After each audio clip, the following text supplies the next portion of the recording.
E agora sim. Sim, sou o professor Paulo, professor de Fundamentos Históricos, Teóricos e Metodológicos do Serviço Social, no nosso primeiro módulo, né? E hoje nós estamos aí já seguindo para a nossa terceira aula em que vocês estão tendo maiores aproximações com a origem da nossa profissão, nossos fundamentos, tanto históricos, os caminhos filosóficos, teóricos e nossos caminhos metodológicos também, que dão o formato do que o serviço social hoje se tem. Então, a nossa tarefa dentro dessa disciplina é principalmente despertar a vocês a compreensão de como essa nossa profissão veio atender a uma determinada necessidade na sociedade, dentro de um tipo específico de organização da sociedade, chegando até o momento atual como uma profissão com uma grande inserção na sociedade e com um caminho, né, uma projeção aí ética e política já bem delineada dentro aí da nossa sociedade. Então, é isso que nós trabalhamos aqui. Para quem, né, vai me acompanhar aqui pelo Skype, então nós temos aí o endereço que é Barcelos, com 2 L's, @croton.com.br. Barcelos, com 2 L's, @croton.com.br, tá? Na nossa aula de hoje, qual é a nossa missão, então? Aqui, então, a nossa missão é conhecer os primeiros passos do serviço social. Vamos passar pela América Latina e vamos aprofundar nos primeiros passos da nossa profissão aí dentro do Brasil. Lembramos, né, que nós já discutimos muito o que leva o serviço social na sua imersão dentro de um contexto brasileiro e como que esse cenário, né, dentro de um contexto mundial, e como que nesse cenário o Brasil está inserido, né, de que forma a profissão, então, floresce nessa particularidade de sociedade que é o Estado brasileiro, né? Como que essa profissão veio a atender determinadas necessidades na nossa sociedade. Essa, então, a gente vai aprofundar hoje dentro da nossa disciplina, ok? Então, vamos para a nossa tela. Vamos lá comigo, pessoal.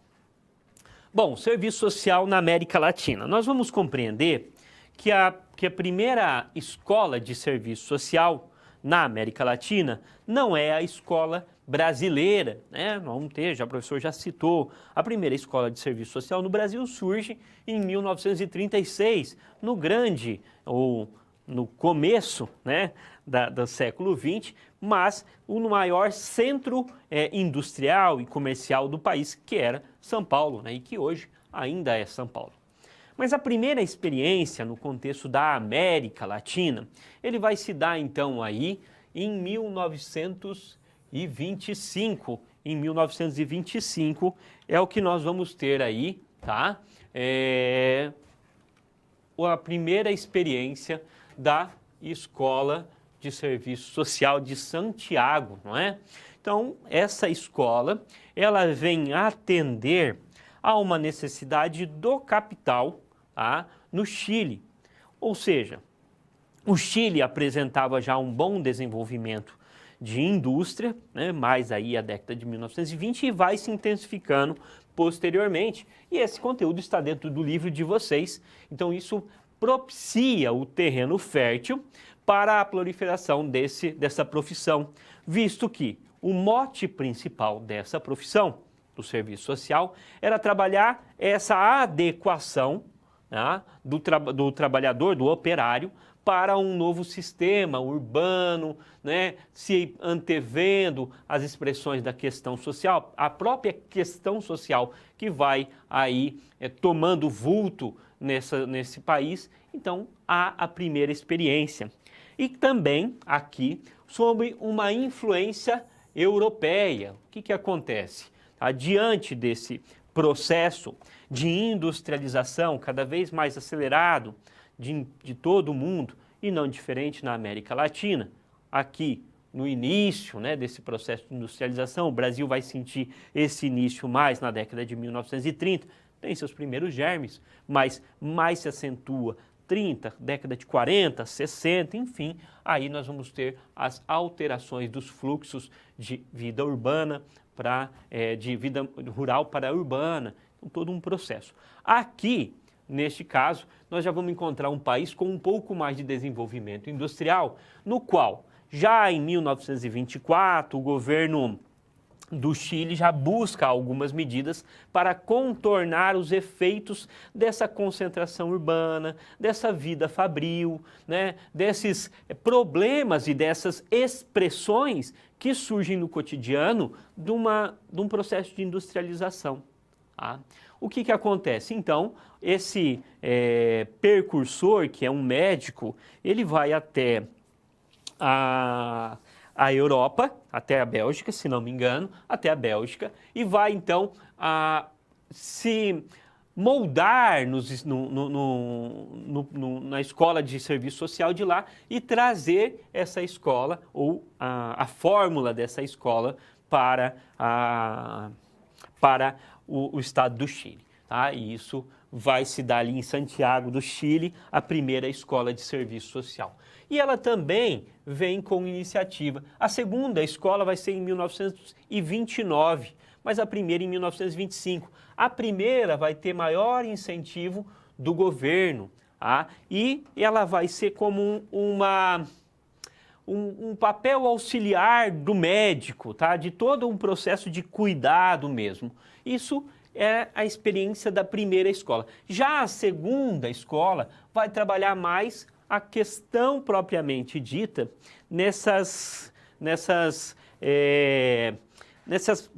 mais o conteúdo moral, psicológico do trabalhador e enfrentar necessariamente mais a questão social, mesmo ainda sobre a filosofia de São Tomás de Aquino.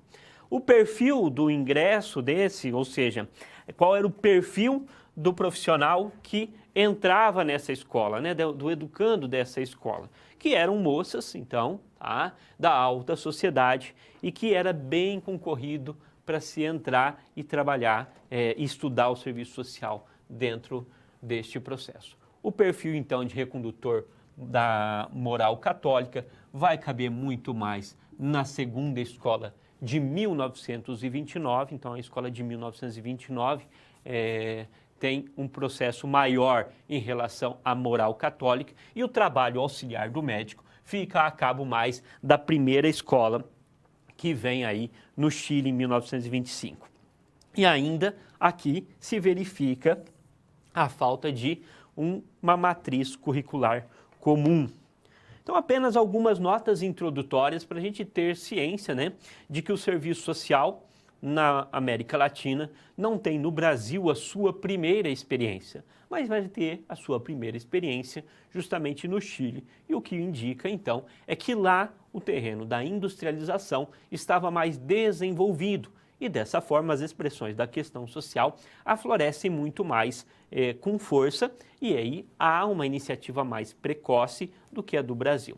O Brasil vive, neste momento, toda uma conturbada relação econômica, mais vinculada ao setor agroexportador, que vai entrar em colapso na década de 1930, na década de 1920, ao final da década de 1920, que é em 1929, levando ao seu golpe de Estado em 1930. Então, nós agora vamos entrar dentro da dinâmica do que leva à emersão do serviço social no Brasil, ok? Vamos então para o quadro. Bom, partindo aqui de um começo, de que o Brasil vive uma situação peculiar, diferente da Europa. É claro que me parece coerente afirmar que a relação de desenvolvimento do capitalismo na América Latina ela vai seguir um pouco os mesmos ritmos, né? Com poucas diferenciações nos países. No entanto, aqui o que a gente percebe é que há uma distinção muito grande daquele processo que se deu lá na Europa no século XVIII, XIX, que é a Revolução Industrial, a Revolução Francesa, as expressões da questão social ainda na primeira metade do século XIX. Então nós temos aí um processo um pouco diferente. O Brasil, ele tem o seu processo de povoamento, o quê? Advindo da colonização. Colonização portuguesa, que tinha na colônia brasileira todo um limite em relação ao que se podia fazer e o que não se podia, e aí cerceando a economia dessa colônia de maneira limitada mesmo, tá? Ao ponto de que ela deveria apenas servir a sua metrópole, que era Portugal. O Brasil, então, traz com isso um atraso, uma dependência econômica e tecnológica no seu território. Tá? Vamos lembrar que o Brasil, só aí no início do século XIX, que ele vai se libertar do jugo da metrópole portuguesa e ainda assim mantendo alguns requisitos de dependência com a Inglaterra, todo um processo muito difícil de libertação, uma libertação negociada, enfim, há toda aqui uma dependência que vai dar a particularidade do capitalismo brasileiro.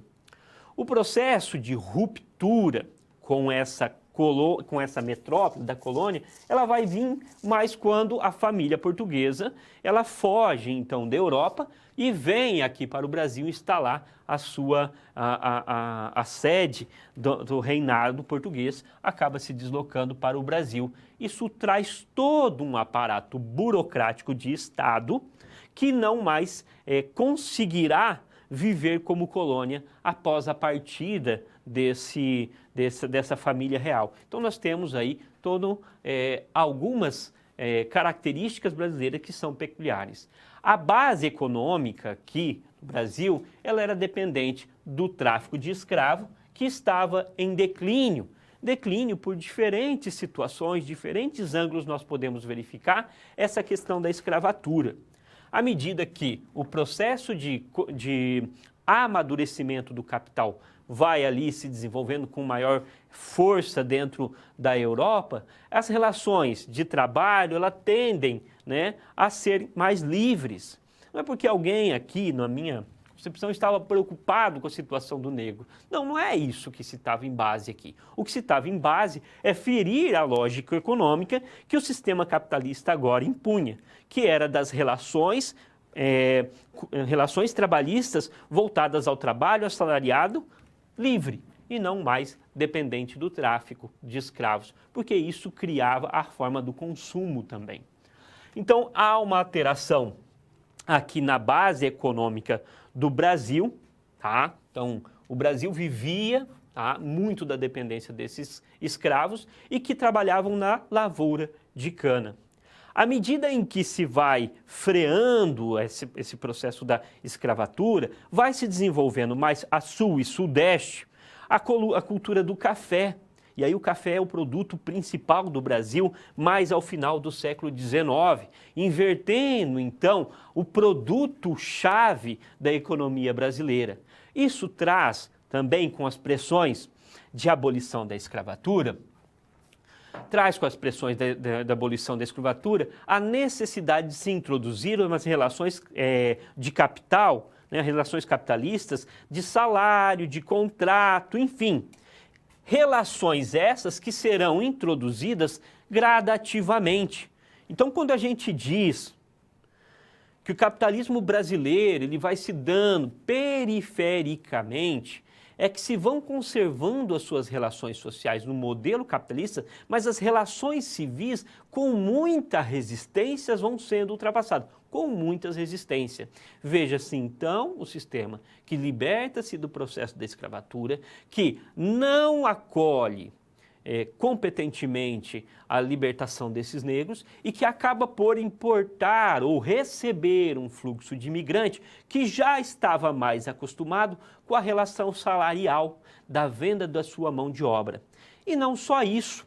Quando nós dissemos, como agora a gente entra aqui no quadro, e aí José de Souza Santos nos permite essa reflexão, quando nós entramos nas relações pré-capitalistas, nós estamos dizendo que algumas relações aqui de consumo da força de trabalho, ou seja, dessas relações de alocar a mão de obra na cultura do café, não necessariamente se deu com o pagamento de salário, mas se fazia muito ali com a cultura do meieiro, da porcentagem.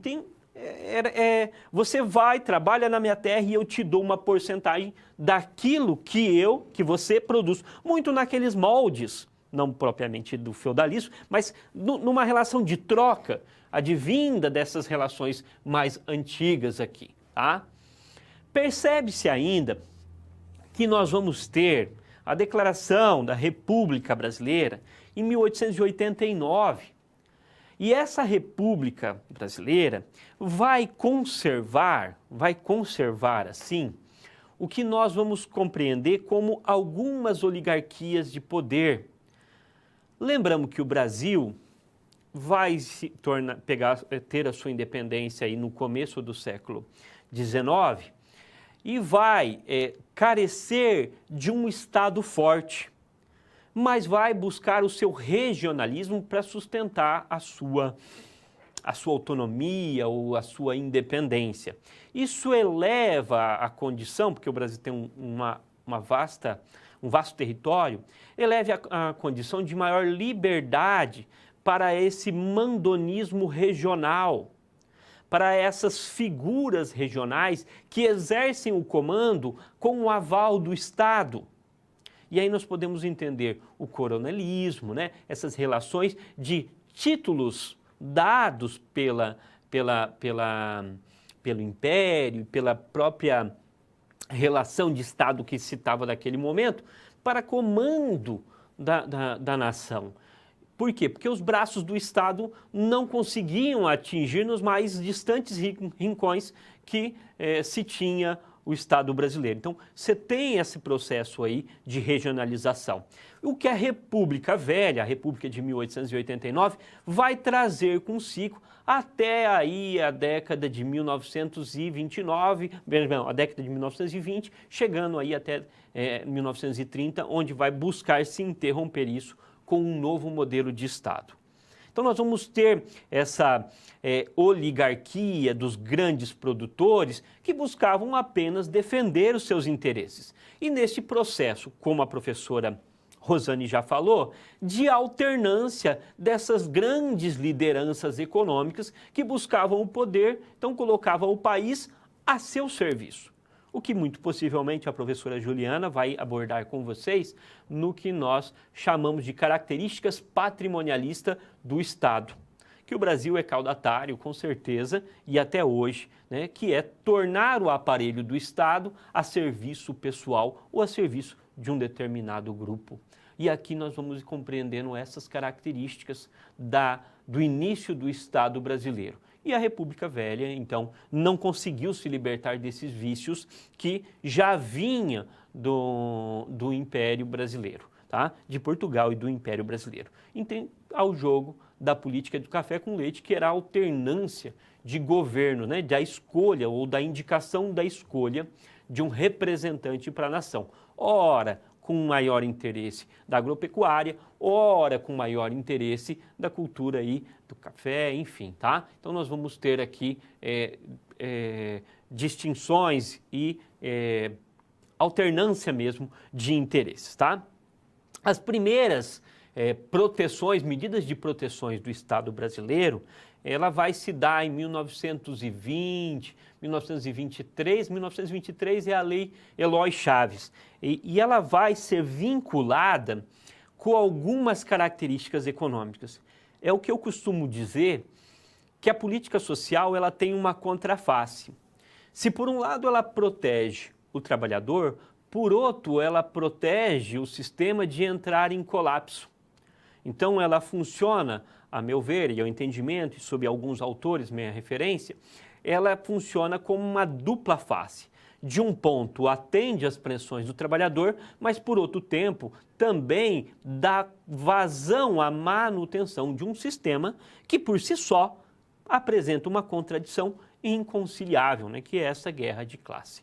Então nós vamos ter as primeiras medidas. E quando nós falamos de primeiras medidas de proteção social, é compreendendo que este Estado brasileiro, ele era muito caudatário do princípio do liberalismo, do capitalismo, liberalismo da não intervenção do Estado, mas vinda no sentido de amparo e nem mesmo no sentido de regulação econômica, com a base da economia.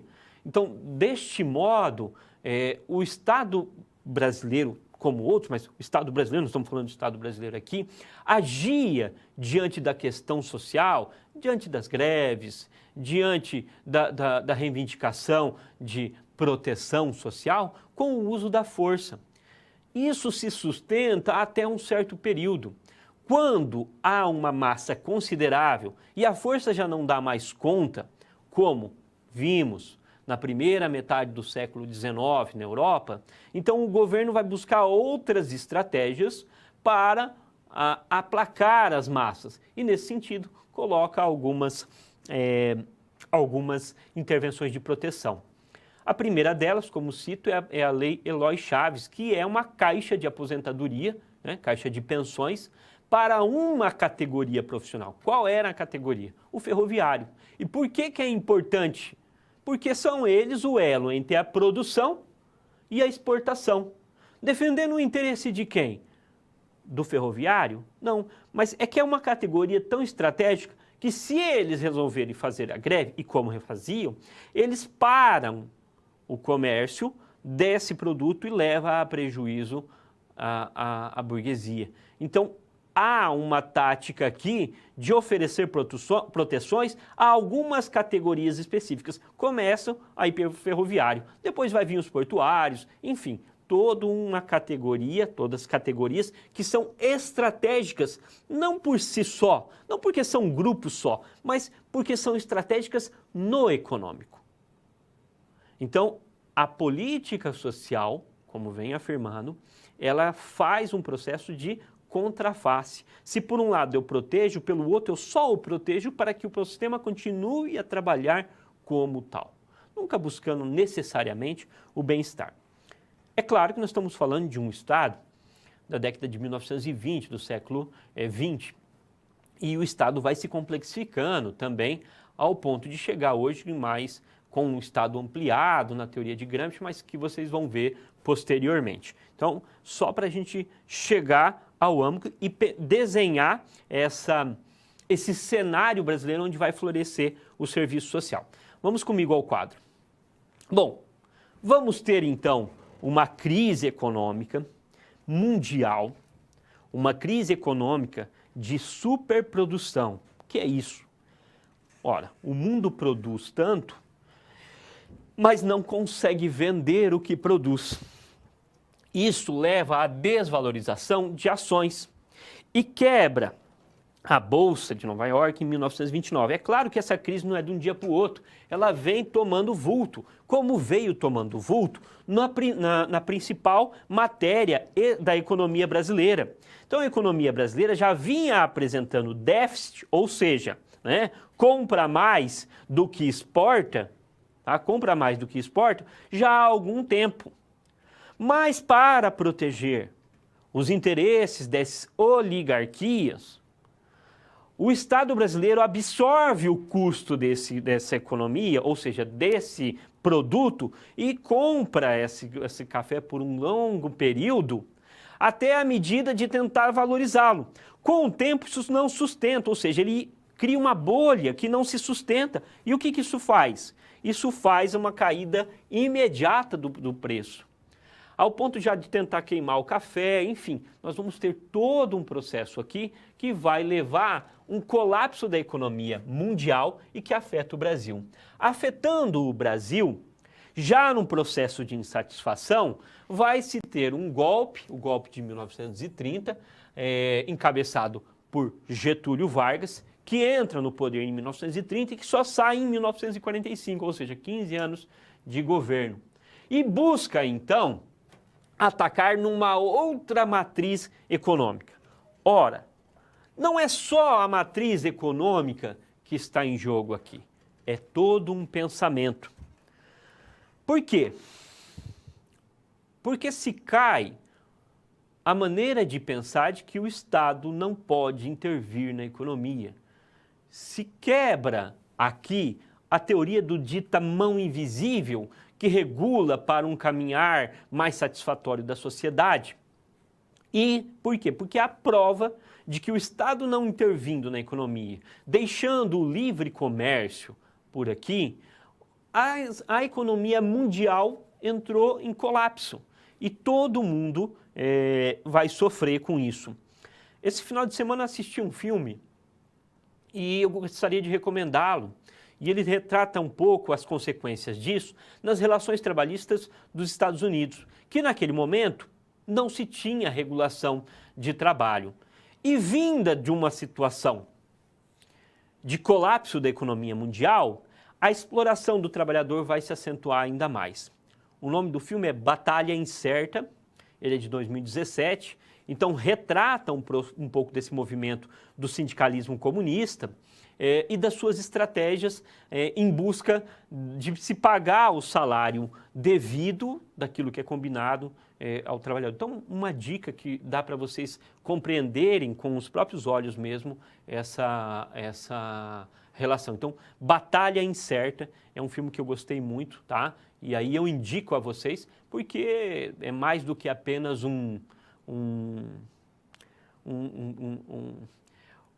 uma distração, ele realmente é algo que te pode propiciar uma reflexão conforme vocês vão lendo os livros e vão compreendendo essa dinâmica. Bom, o Brasil sofre com isso, como outros países sofrem. E qual é a sacada? Bom, com o golpe de Estado, Getúlio Vargas vai buscar, então, agora, com o aval de que o Estado pode intervir na economia, ele vai, então, buscar inverter a matriz econômica do país. Vai sair, ou vai tentar sair, da exclusividade da agroimportação e vai implantar o que a gente chama de indústria de substituição das importações. Então, o Estado vai ser a mão que impulsiona a industrialização no Brasil. Ele vai assumir os custos disso. Então, nós vamos ter um processo, o primeiro ciclo industrial aqui. Tá? E que depois vai ter um segundo ciclo, mais ali na década de 60, também nós vamos ter a intensificação na década de 40, mas aqui, em 1930, vamos iniciar um processo de ciclo. E o que está figurando neste momento? Vamos comigo ao quadro. Também está figurando o que nós chamamos de retomada do poder da Igreja Católica. Vocês lembram que aquele Papa, né, Leão XIII, ele buscou lá para explicar a crise no mundo, as filosofias de São Tomás de Aquino? Sim, alguém lembra ainda o nome da encíclica? Ah, lembro sim, professor, chama Das Coisas Novas. Isso mesmo, Rerum Novarum, né? Das novidades. Ou seja, há aqui um processo de compreender essa nova dinâmica que vem lá. E ele conclama, né, aí em 1891, os católicos a assumirem a sua parte no social, compreendendo dentro da filosofia de São Tomás de Aquino que o social, ou seja, a vida material, é o caminho que vai te levar até a vida divina. Então, a sua vida social tem que trazer uns mínimos de condições suficientes para que você caminhe em direção ao seu objetivo supremo, que é Deus, a felicidade. E ele ressuscita esse pensamento. Outro Papa também, o Pio XI, vai afirmar essa linha de pensamento numa outra encíclica chamada 40º Ano, em 1931. No Brasil, em 1916, tem uma figura chamada Dom Sebastião Leme, que é arcebispo de Olinda, que vai conclamar a Igreja Católica a agir, ou seja, ele fala o seguinte: ora, nós somos uma massa de crença, somos uma massa de povo que não consegue influenciar no Estado. Então nós vamos observando que esse Estado deturpa os nossos princípios. E ele começa a conclamar, e aí é a Santa Sé, a fé católica, a religião que clama a maior massa de população para agir diante dos princípios. Princípios esses sustentados ali naquele momento pela Rerum Novarum e depois pela 40º Ano. Isso vai começar a aflorar, principalmente por meio da burguesia, a um processo de recristianização e revalorização da fé católica. Só lembrando que a Constituição de 1891 transformou o Estado num Estado laico. Neste momento, o Estado se sente, a Igreja se sente desvalorizada pelo Estado. Então, as suas críticas são severas nesse sentido. E surge a figura, então, de Dom Sebastião Leme, aí, arcebispo de Olinda. É ele e seus órgãos vinculados à Igreja Católica que vai levar à emersão da primeira Escola de Serviço Social em 1936 e também em 1937 na Escola de Serviço Social do Rio de Janeiro. Voltamos ao quadro. Bom, a questão social, como era chamado o movimento operário, era tratada sempre, como o professor já falou, com a repressão e leis. Então não podia fazer greve, então era todo um processo de muito caso de polícia, tá? Então, vamos entender que a questão social era tratada como caso de polícia. As greves eram tratadas como caso de polícia, tá? A saúde, aí, como falta de higienização, também sempre com o uso da coerção de leis, mas nunca com um processo de diálogo, convencimento, de trazer as vantagens, nunca sobre essa ótica. As iniciativas eram insuficientes para resolver os problemas cruciais dos trabalhadores, já falamos sobre isso. O novo poder estava preocupado com os constantes movimentos grevistas que paralisavam a economia, e aí vai aqui, a partir de 1930, tá? A fim de proteger os interesses econômicos emergentes, ou seja, a burguesia industrial, começar com várias leis. Por que faz isso? Quem é essa personalidade? Essa personalidade se chama Getúlio Vargas, e a sacada dele é se adiantar ao que se vai ser reivindicado, ou que se está em fase de eclodir, e trazer as medidas sociais como uma benesse. Então, é deste período que vai se começar a fazer a regulação da legislação trabalhista. É do governo de Getúlio Vargas que nós vamos ter a aglutinação de diferentes leis, decretos, na chamada Consolidação das Leis Trabalhistas, a CLT, que hoje é extremamente adulterada e engavetada em muitos casos. Porém, é lá. Por que naquele momento é importante? Porque o operariado já estava fazendo essa revolta. No entanto, a sacada de Getúlio Vargas é se adiantar e oferecer essa proteção de maneira que é a pessoa de Getúlio Vargas que lhe está oferecendo isso, e não o movimento, a organização das categorias, a combatividade dos trabalhadores, que eles se organizam, que vão lutar pelos seus interesses. Não, ele deturpa esse movimento e ele se adianta. E no que ele se adianta, ele ganha ideologicamente essas massas, ok? Nós vamos ter uma atividade, nós já voltamos.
Olha lá, Rio Grande do Sul traz aí, né? O que são as principais motivações de imersão do serviço social na América Latina e do Brasil.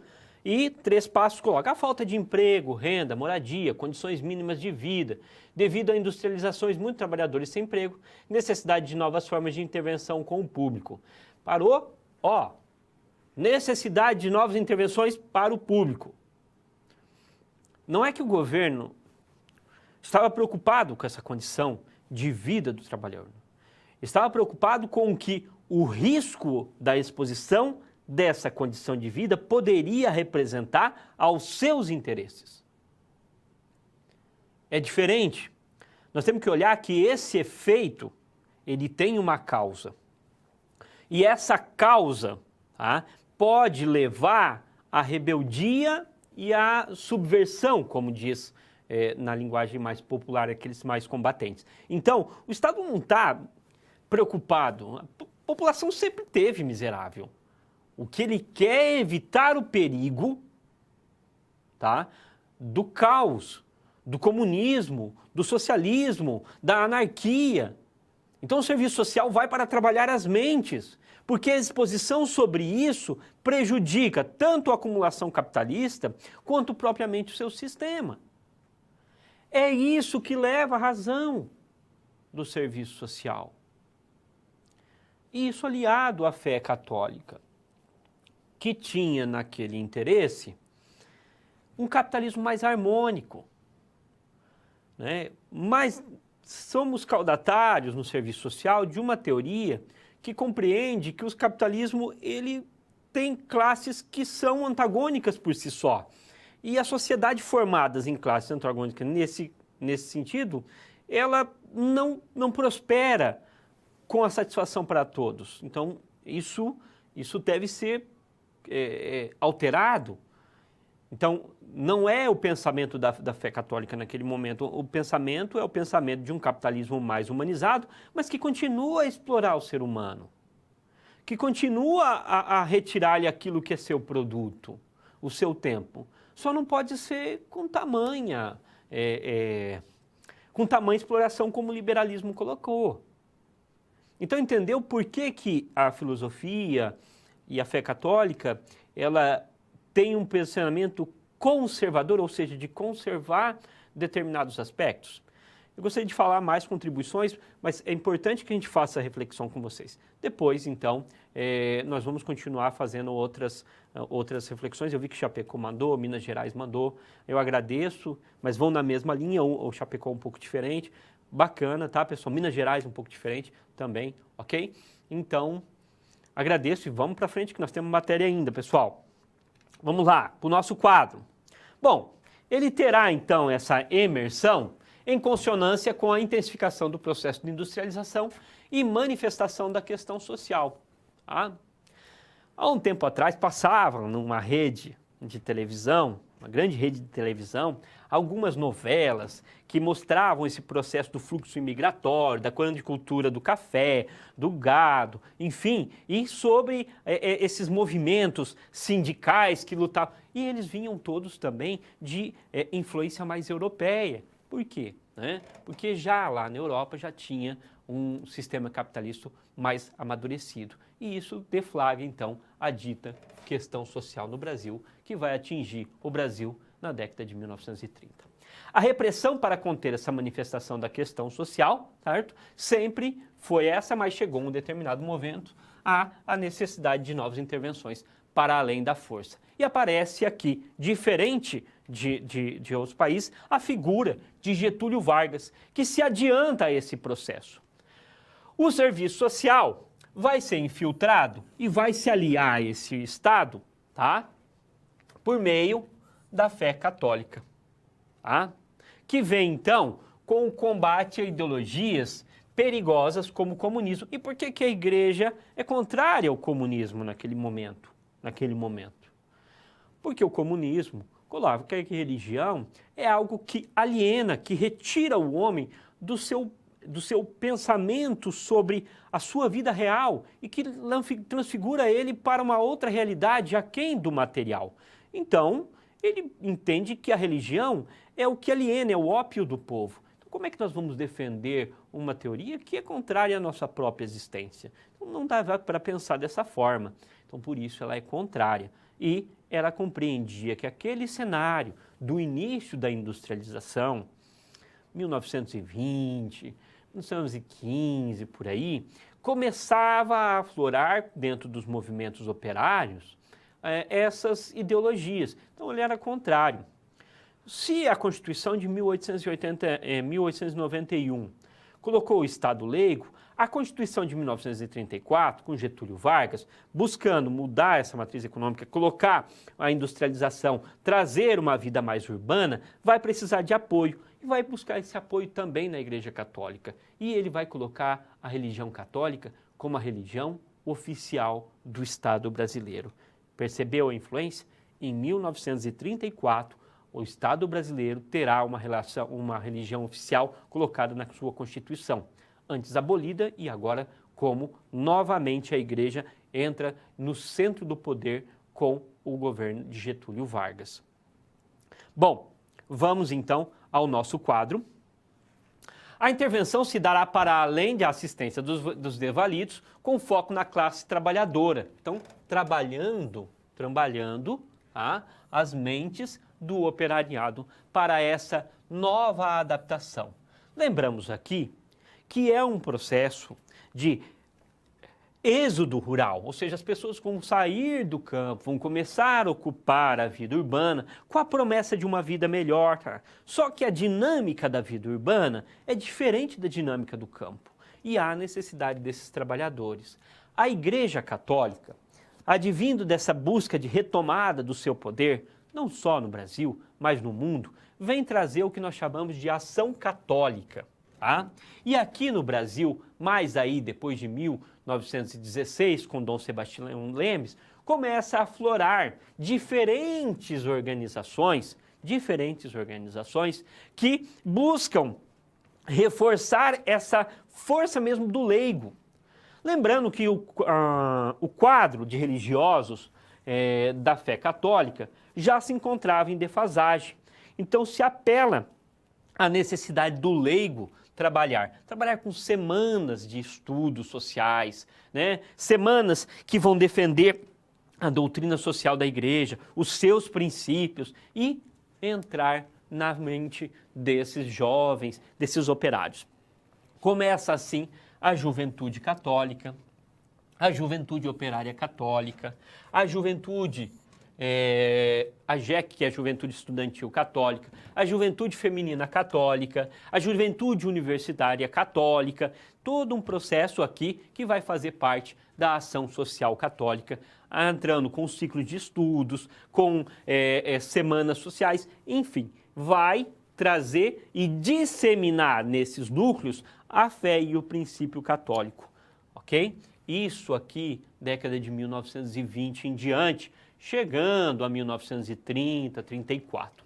O Centro de Estudos de Assistência Social, coloca aí, Centro de Estudos, agora não me lembro se é Assistência Social ou Ação Social, tá? Ele será lançado em 1932, tá? E ele é o que nós chamamos de precursor da Escola de Serviço Social, da primeira Escola de Serviço Social em 1936. É a partir desse centro de estudos, tá? Advindo dessas iniciativas da classe alta, não é da classe baixa, da classe alta brasileira, vai enviar 2 membros para a Bélgica, tá? E eles vão fazer o curso de serviço social. Fazendo o curso de serviço social, ou seja, se matriculando no curso de serviço social, vão chegar aqui, tá? E com o apoio da igreja, teremos a primeira escola de serviço social do Brasil, em 1936. Eu falando assim superficialmente, retiro toda a riqueza que Marilda Mamoto, por favor, a câmera de documentos, traz no detalhamento deste processo. Tá? Esse é um livro que vocês têm que ter. Tem que ter, vai no sebo, compra, não sei como é que vocês puderam fazer, mas é um livro que tem que ter. Tá? Se vocês puderem adquirir esse livro. Vocês estão vendo essas moças aqui? Essa é a primeira turma de serviço social. Vocês estão vendo algum homem aí? Não, não tem, porque não tinha. Então essa é a primeira turma de serviço social que se formou em 1938.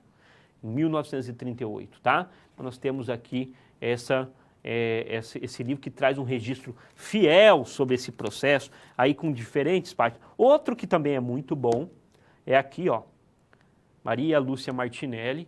Eu gostaria muito que se vocês tivessem condição de comprar esses livros e lessem com fidelidade eles, isso acrescentaria muito no universo profissional de vocês, tá? Até porque é matéria que cai em concurso, está sempre em voga, tá? Ok? Então tá. Então, são essas iniciativas dessas senhoras que vão entrar ali em 1936 com a primeira escola de serviço social, como podemos ver aqui no quadro. A segunda escola se dará em 1937, mais sob influência de Dom Sebastião Leme, que vai intensificar esses núcleos de estudo ou seja, na capital do Brasil, que era o Rio de Janeiro, em 1937, tá? E nós teremos a primeira e a segunda escola de serviço social. Onde eles foram estudar para trazer? Bruxelas. E dessa forma, nós temos o modelo belga. Também temos um modelo francês, que é o modelo da Europa, então, franco-belga. O serviço social, no seu princípio, isso é questão de concurso, vocês têm que anotar. Ele vai ter, tá, a influência do serviço social europeu. Lembramos? Só em 1945, quando os bolsistas voltam dos Estados Unidos, é que começa a influência positivista na metodologia, não abandonando a filosofia neotomista. Então nós temos um vínculo estreito entre igreja e serviço social, tendo a igreja e Estado para a inauguração dos cursos de serviço social. Já em 1935, só para você ver, ó, primeira escola em 1936. Em 1935, o Estado já sinaliza departamentos de serviço social. Ele já começa nessa união de que vai absorver esses quadros. Em 1938, nós já temos ali a absorção de estagiários nos cursos, nos departamentos de Justiça, do Ministério do Trabalho, enfim, vão começar esses estagiários a serem absorvidos pelo aparelho do Estado, encharcando em 1940 diferentes instituições que vão necessitar do trabalho desse profissional. Então, nós temos um cenário que aflorece aqui a nossa profissão. Apenas para explanar algumas disciplinas da primeira escola de serviço social. Religião, moral, sociologia, psicologia, higiene, enfim, algumas das disciplinas que estava colocada aqui, tá? Na formação profissional deveria ser assegurado a vocação, ou seja, né, esse espírito cuidador, vinculado, vocês tinham que ter uma carta também de indicação para entrar, então não era qualquer um que entrava. Então ali ia ser a sua personalidade e eram damas da alta sociedade que entravam aí para esse processo. Em duplas e diante do exposto, citem as primeiras experiências das escolas de serviço social no Brasil, o perfil dos egressos e o foco das disciplinas ministradas, ok? Nós já retornamos.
Olha lá, então, modelo europeu, serviço social é aliado então ao modelo europeu, que tem a influência da Igreja Católica muito premente. O modelo americano vai ter a teoria positivista, mas muito mais alicerçado à técnica.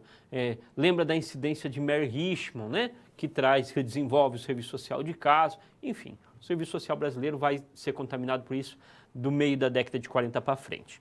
Então, Rio Grande do Sul, modelo europeu, muito atrelado à Igreja Católica, mulheres e mulheres da alta sociedade. Ok, muito bem. Polo de estreito, olha lá. O perfil do ingresso da classe seria alta sobre as disciplinas, tá? Formação moral, higiene, essa questão da saúde, sempre muito vinculado, a própria profissão do serviço social, às vezes era muito confundida com a de enfermagem, né? São objetos diferentes, mas naquele momento se tinha. Três passos, olha lá. O foco das disciplinas era voltado para ações do auxílio dos desabrigados, modelo europeu, forma assistencialista da igreja. Mas sempre, tá? E isso é importante, que o serviço social, ele não vai trabalhar somente com aqueles que nós chamamos o lumpen, o que não está no mercado de trabalho. O serviço social, neste início, ele vai trabalhar justamente com esse que está no mercado de trabalho. Então, não são os desvalidos. O foco é para que estes não prejudiquem a acumulação capitalista. Não se aliem a teorias subversivas. Cultivem a família, cheguem no horário e que não ingiram bebida alcoólica, que tenham o máximo de aproveitamento e assim dediquem as suas vidas para o capital. Então o foco, ele é doutrinário e não assistencial. O assistencial chega após, o material chega após, o moral é primeiro. Compreendemos? Quero que isso fique claro para vocês. Bom, voltamos ao quadro. Bom, o contexto do social, né? Contexto brasileiro e as intervenções sociais. Então, aqui nós vamos ter uma maior consolidação das indústrias na vida urbana e traz desafio da gestão, né? Nós falamos que Getúlio Vargas aí se adianta nessas reivindicações e é conhecido, como é que o nome de Getúlio Vargas é conhecido? Como o pai dos pobres. No caso, o pobre aqui é esse trabalhador, tá? A busca de outras ações para substituir o uso da força. Então ele legaliza sindicatos, porém ele legaliza o sindicato, mas o sindicato tem que ser inscrito no Ministério do Trabalho. Sendo inscrito no Ministério do Trabalho, ele vai ter que ter o seu presidente não ligado a teorias subversivas. Ele também, assim, conforme se desenrola o capitalismo brasileiro, vai ter que pedir permissão para fazer uma assembleia. Porque caso não, ele vai ser penalizado, ele vai ser extinto, vai entrar na clandestinidade e vai virar caso de polícia. Então, ele tutela as mobilizações sociais. Os sindicatos acabam sendo mais no sentido de oferecer serviços complementares à classe trabalhadora do que antes eram a sua briga por melhores condições de vida. Naquele momento, digamos bem, naquele momento, diferente do que hoje estão acostumados, e eu quero que vocês prestem atenção nisso, diferente daquilo que vocês hoje vivenciamos, não se lutava tanto por políticas públicas. Se queria um salário justo, digno, para que se pudesse exercer por meio do seu capital, do seu ganho, as condições de vida.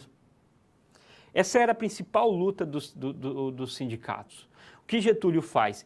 Ele tutela os sindicatos, realiza algumas legalizações que já vinham de insistência desses sindicatos, da regulação da jornada de trabalho, do salário mínimo, tá? Mas ele não alcança as satisfações dos ganhos reais para a população. Ele faz isso com a mediação do capital, com a divisão dos custos. Porque alguém tem alguma dúvida de quem paga as políticas sociais? Quem paga a política social é o povo. O governo não tem fábrica de dinheiro. É você, sou eu. Somos nós que pagamos. Nenhum capital ou capitalista tem prejuízo no seu negócio propriamente dito, o prejuízo vai levar à falência e não tem a noção de existir, a razão de existir. Então, é a divisão desses custos, e esses custos são repassados para nós. Então, quem paga somos nós, lá também. Então, há um elemento novo, que é a política social, diferente aqui do que o sindicato estava buscando, que era o quê? A elevação dos seus ganhos reais, do menor exploração, enfim. Tá? Então, nós vamos tendo aí essas medidas, tá, ok? Voltamos ao quadro. Bom, a ausência de planejamento para ações de assistência nos grandes centros urbanos estavam se consolidando. Ó, a ausência de planejamento para ações de assistência nos grandes centros urbanos que estavam se consolidando. A assistência a esses desvalidos, que nós vamos dizer, esses looping, o looping, ou seja, esse limbo da classe trabalhadora que não consegue seu posto de trabalho, que acaba ficando circulando pelas ruas, nós vamos ter as ações assistenciais desconectadas. E elas são o quê? Da sociedade civil, não é do governo, tá? A pressão dos movimentos sociais, cada vez que vinha uma pressão do movimento social, Getúlio Vargas ia trabalhando no sentido de se antever a isso. Em 1938, tá, Getúlio Vargas vai criar o que nós chamamos de Conselho Nacional de Serviço Social. Não é o conselho do qual hoje nós temos, tá, como o Conselho Federal de Serviço Social. É o conselho aqui que regulava as subvenções. Entendemos subvenções como aquele apoio financeiro que um governo dá para uma instituição. Hoje ainda em voga. Claro que não mais permeado pelo Conselho Nacional de Serviço Social. Mas este conselho surge porque lá em 1930 era a caneta de Getúlio Vargas que dizia para quem se dava subvenção ou não. Em 1931, essa caneta passa para quem? Para o Ministério da Justiça. Dar ou não apoio financeiro para a Santa Casa? Dar ou não apoio financeiro para os grupos dos salesianos? Dar ou não apoio financeiro para o grupo do Marista? Enfim, nós vamos percebendo que há diferentes instituições que são centenárias na história do Brasil e que já faziam suas obras sociais e que vão aqui em 1930 buscar apoio financeiro junto ao Estado brasileiro. Este conselho, criado em 1938, irá tentar regular... Opa, é difícil escrever com essa canetinha aqui, mas enfim, em 1938, irá tentar regular essas subvenções. Então, a sua missão aqui é muito cartorial. Olha, é válido, não é válido, a documentação está correta, o serviço é relevante, não é. Ele só vai ser substituído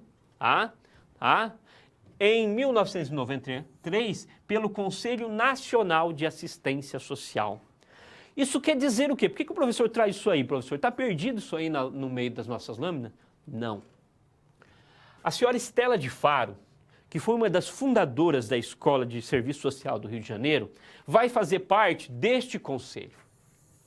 E Martinelli, que é aquele livro que eu te mostrei ali, Serviço Social, Identidade e Alienação, Martinelli, ela vai compor esse conselho e a Martinelli acredita que seja por isso que o nome do conselho se deu como Conselho Nacional de Serviço Social. No entanto, nunca houve, de fato, uma proximidade com o serviço social propriamente dito.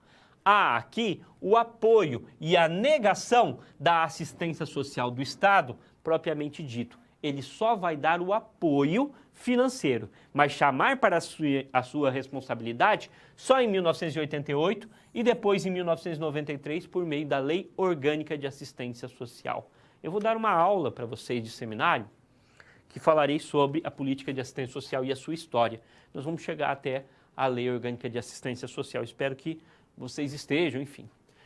Bom, início da legitimação, então, da profissão vai se dar mais em 1940. Ah, professor, o senhor não falou que era em 1936? Em 1936 temos a escola.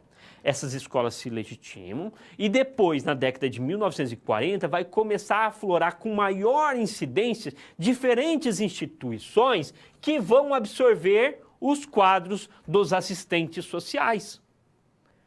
Senai, SESI, SESC, não é?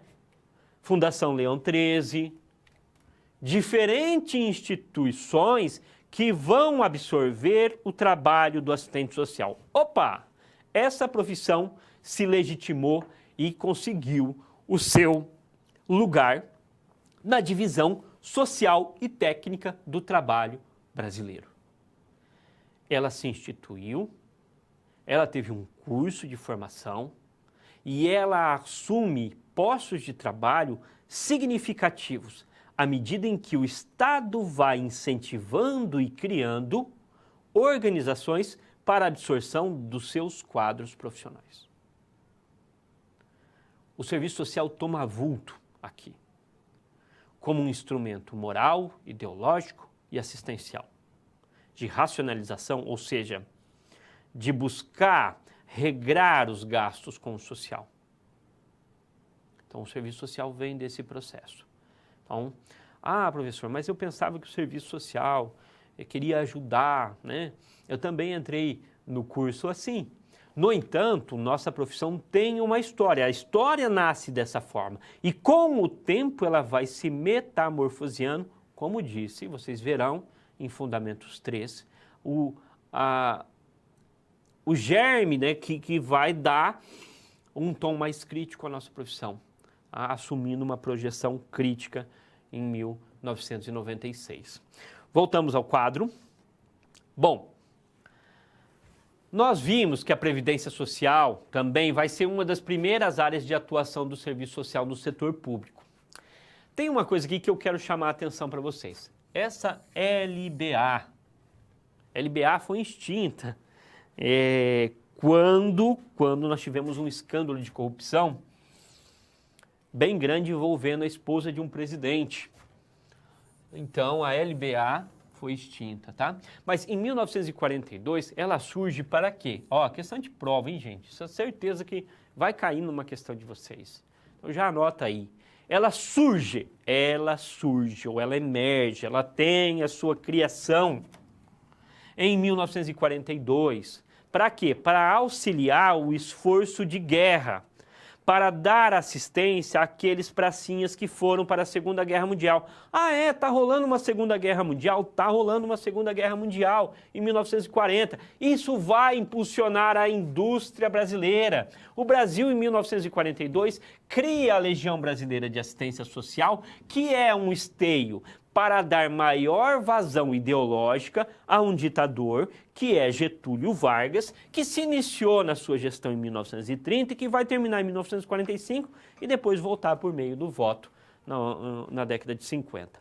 1942, nós temos então a instituição da Legião Brasileira de Assistência Social, que vai arrecadar alimentos, vai arrecadar roupa, vai arrecadar diferentes donativos para o esforço de guerra e para as famílias dos seus pracinhas. Quando a guerra acaba, essa Legião Brasileira vai dar apoio à infância, à maternidade, ao idoso, à pessoa com deficiência, trazendo muito daquilo que o Conselho Nacional de Serviço Social já estava fazendo, que eram as suas subvenções. Outras instituições que vão absorver os quadros dos assistentes sociais são essas daqui. O Senai é criado também em 1942, tá? O SESI em 1946. O Senai, ele vem num processo de aprimoramento da mão de obra. O que se entende ali? Ora, o que se entende é que o operariado brasileiro não é qualificado. O Brasil entrando na guerra, a guerra aquece a economia. Vocês não sabiam? Guerra aquece a economia. Guerra aquece a economia. E o Brasil tem uma nova impulsão na sua economia por meio da guerra. No entanto, encontra limites porque não tem um operariado capacitado. Entra o Serviço Nacional de Aprendizagem da Indústria, tá? Para capacitar os jovens. E compreende que esses jovens são desnutridos, que esses jovens são de baixo peso, que têm problemas morais, que as suas famílias não são um tipo de famílias aceitas e ainda são colocados na empresa. Então, há toda uma educação mais rígida, à luz aí mesmo de moldes de autoritarismo, enfim, tá? E também para a aprendizagem, e aí o Senai se desenvolve. E o serviço social vai fazer os seus núcleos de aprofundamento de trabalho, tanto coletivo quanto individual, para com esses jovens, ok? Comigo ao quadro. Bom, nesse momento, então, já disse, a partir da década de 1940, nós vamos ter aí essa maior legitimidade do serviço social, ok? Bom, a Legião Brasileira de Assistência Social tem algo aqui que vocês vão se surpreender. Muitos não. A senhora Darcy Vargas é a primeira dama do Brasil. É a ela que é dada a presidência, tá, da Legião Brasileira de Assistência. Esse modelo, mesmo após a Lei Orgânica de Assistência Social, vai ainda se efetivar e ainda vai ser válido. É como se um governante ele pudesse ter, né, um braço de mãe que cuidasse dos desvalidos. Essa parte do cuidado trabalha na mente das pessoas, aflorescendo um tipo de governo populista, né, que faz acordo com as massas, mas também faz acordo com o capital. Então apresenta uma imagem mais dócil, mais empática com o proletariado. Mas, na verdade, ele é apenas um comissário da classe burguesa. Enfim, nós temos esse tipo de governo. Darcy Vargas será a personalidade cuidadora. Isso vai ser depois, não é raro a gente perceber, eu mesmo trabalhei num local onde a primeira-dama ela assumia a Secretaria de Assistência Social. Não é? Isso por muito tempo foi assim. Isso não quer dizer que uma primeira-dama não possa assumir a Secretaria de Assistência Social, não é essa a questão. A questão é, ela tem a qualificação necessária para gestar uma política pública nos moldes da assistência social? É essa a questão. Se ela é primeira-dama ou não, o que não pode é vincular o cuidado assistencial, tá, a esse cuidado com a mulher apenas, ou com a esposa, como aquela que cuida, né, desses que ficam para trás no sistema capitalista. E aí ainda a gente vê essas práticas. Voltamos então ao quadro. Já disse a vocês que a necessidade inicial era prover a necessidade das famílias cujos chefes estavam ao serviço da nação, tá? E isso faz frente ao sucesso diante da sociedade na época, dando continuidade às ações assistenciais, mas aí no lado da maternidade e infância.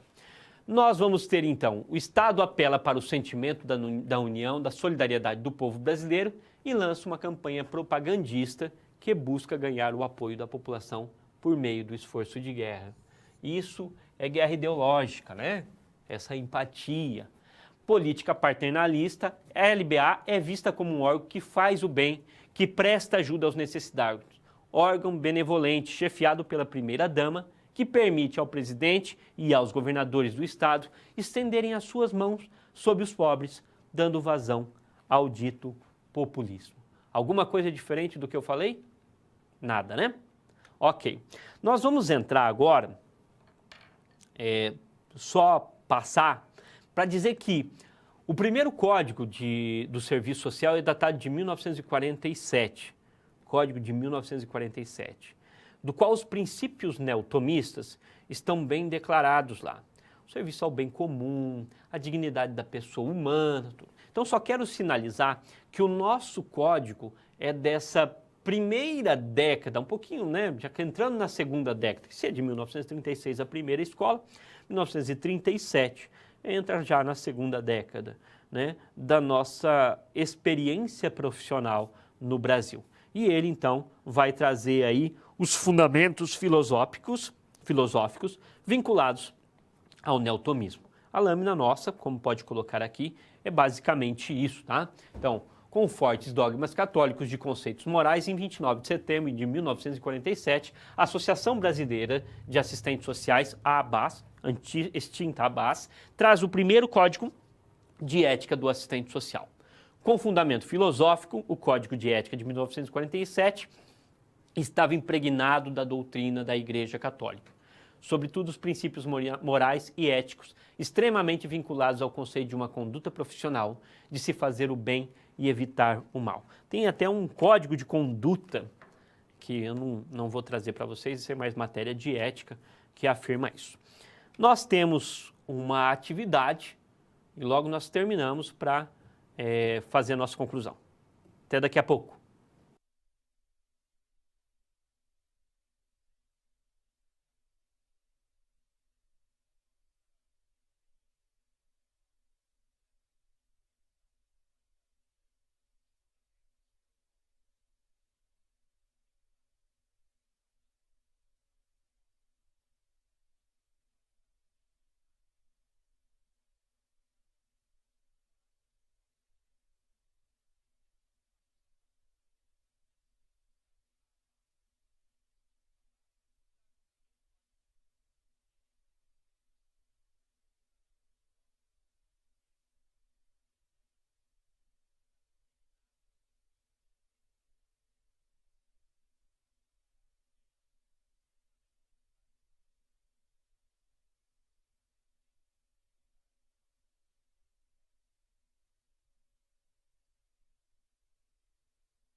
Bom, então, foi superado o assistencialismo?